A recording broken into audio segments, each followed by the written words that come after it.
رقم 7 في اتجاه عالمي للمكاتب المجهزة واللي ممكن تأجر فيها مكتب صغير، والاتجاه ده موجود كمان في مصر.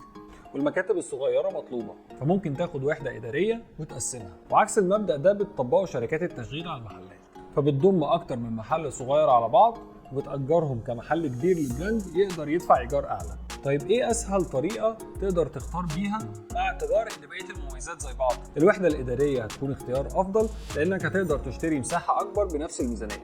بس لو ميزانيتك كبيرة وعايز دخل أكبر، الوحدة التجارية هتبقى أفضل اختيار لأنك هتقدر تاخد مساحة محترمة في مكان كويس، والدخل من الإيجار هيكون أعلى من الوحدة الإدارية. وأخيراً، رحلتك في شراء العقارات لازم تكون مميزة زيك، وإحنا بنضمن لك كده.